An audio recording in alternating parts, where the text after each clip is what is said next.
ça d'une part. Mais donc, qu'est-ce qu'il faut faire pour le secteur est une chose. Mais qu'est-ce que les secteurs, qu'est-ce que le secteur lui-même, qu'est-ce que les différents acteurs peuvent-ils faire pour eux-mêmes déjà? Donc ça aussi, parce que ça se passe on va dire dans les deux sens, n'est-ce pas? Et donc aujourd'hui, on met en place des modèles et des mécanismes de financement et d'accompagnement et de soutien.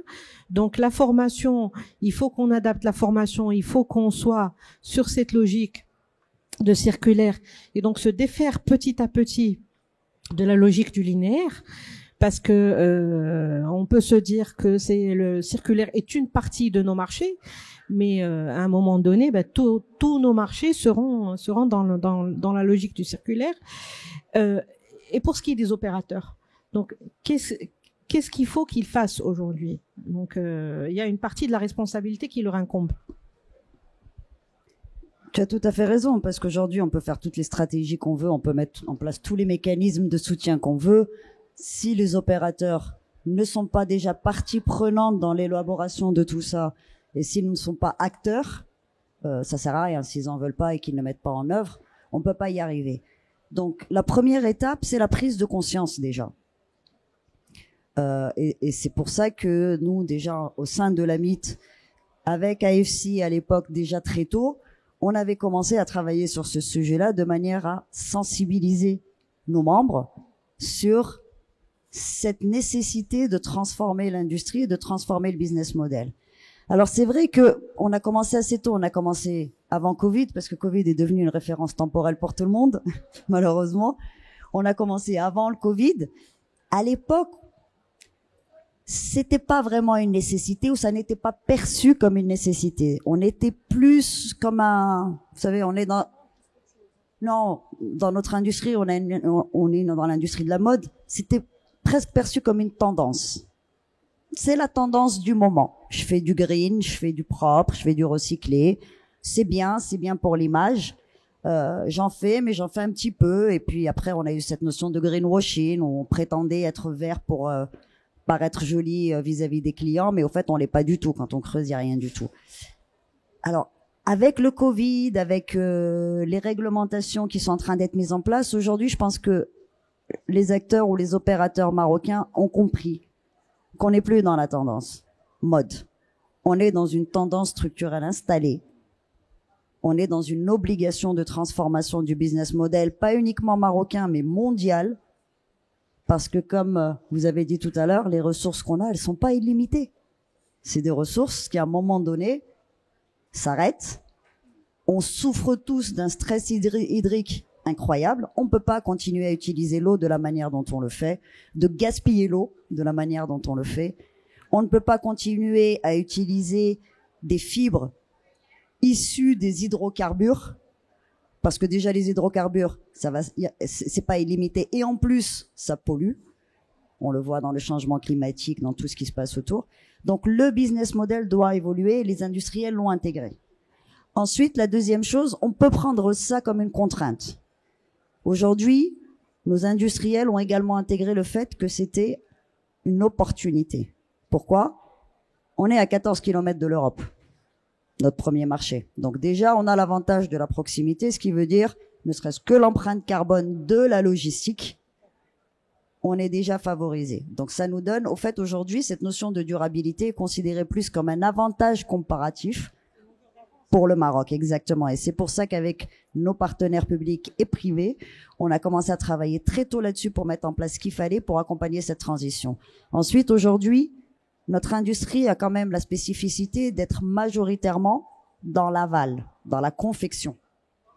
Ça veut dire que la mise à niveau, en tout cas d'une grande partie de cette industrie, n'est pas si coûteuse que ça finalement. On fait en sorte dans les chaînes de coupe ou en bout de chaîne de coupe de faire du tri par composition, par couleur. Ça coûte pas grand-chose. On utilise de l'énergie renouvelable. Le Maroc a quand même la particularité d'être le premier d'Afrique et l'un des premiers au monde par rapport à la production d'énergie renouvelable, que ce soit solaire ou éolien. Donc c'est une ressource qui est disponible.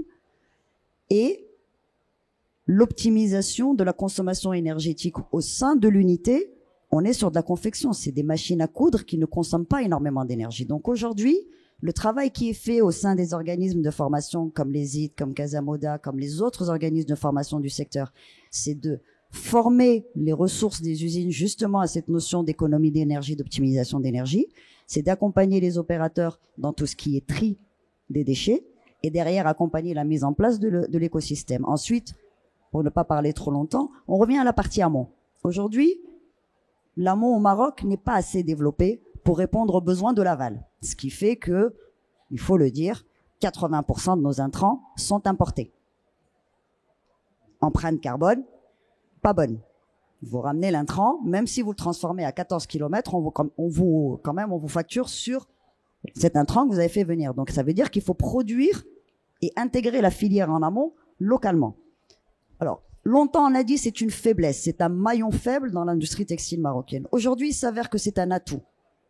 Parce que toutes les industries amont qui existent dans le monde, qui existent depuis 15 ans, 20 ans, sont construites selon l'ancien modèle, qui était très polluant. Aujourd'hui, on a l'opportunité de démarrer un amont qui est propre et durable dans le temps. Alors, il y a la mise en place des écoparcs, qui sont déjà des infrastructures industrielles pensées dans une optique de durabilité. Et ensuite, cet amont qui va être installé va prendre en compte toutes ces considérations-là. Ça veut dire que finalement, ne pas avoir d'amont au Maroc est une opportunité parce qu'on va pouvoir mettre en place l'amont durable qui va nous permettre d'assurer la pérennité de cette industrie dans le temps. Voilà. Oui, si je peux, peut-être, je peux être que d'accord avec vos propos. Je pense que c'est absolument l'intégration de la filière est clé parce que c'est comme ça où on peut contrôler. Et pour avoir un impact, il faut quand même un peu contrôler, sinon c'est plus difficile. Peut-être par rapport à votre question, nous à IFC, on n'est pas un bailleur de fonds qui vient et qui donne de l'argent à tout le monde. Ce qu'on veut, on est demand driven, c'est-à-dire qu'on veut que les opérateurs aillent vers une voie de circularité et on va essayer de mettre en place des outils pour les aider. Il y a IFC, il y aura bien d'autres acteurs, bien sûr. Mais c'est vraiment l'approche. Okay, donc ça, c'est une approche qui est vraiment où on est là pour soutenir des acteurs qui vont vers une certaine direction. Ce type de rapport, ça permet de mettre le cadre, d'expliquer qu'est-ce qu'il y a à faire. Donc on est un peu clair, quelle est la direction. Maintenant, il faut que tout le monde s'y mette et venir avec quelques aspects techniques pour soutenir les acteurs de la filière dans ce changement qui est devant nous. J'ajouterais le point le plus important qui est en fait c'est le mindset qu'il faut changer.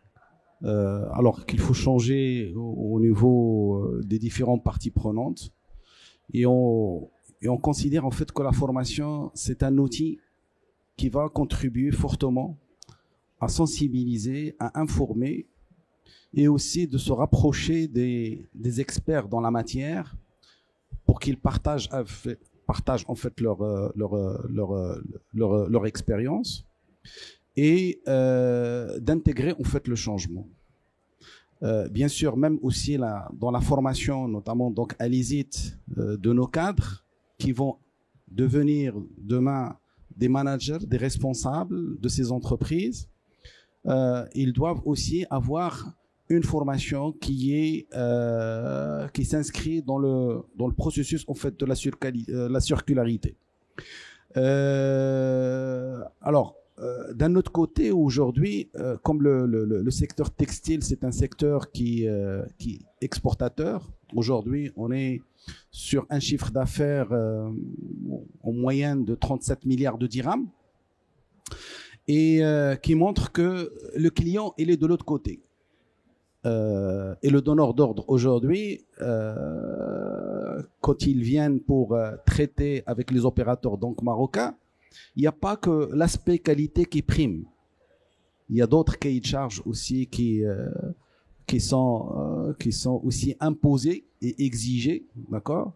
Notamment la composante environnementale qui est prise en considération, la composante sociale aujourd'hui, donc la responsabilité sociale donc qui sort et aujourd'hui donc on veut que les opérateurs, qu'ils soient dans un environnement durable, confortable.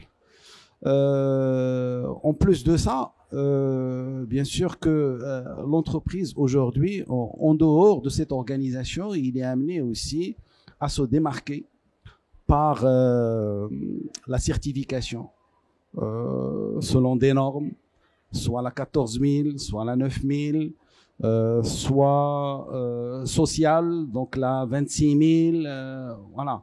Et c'est ça qui permet d'assurer en fait la pérennité et de donner en fait une visibilité plus claire sur les entreprises qui sont déjà donc engagées. Parce que les entreprises qui sont engagées, ils vont gagner la confiance en fait du consommateur. Et le choix du consommateur, bien sûr, il ne peut se faire que sur un certain ensemble de critères. Et les entreprises qui sont engagées, donc, ils seront donc les entreprises priorisées.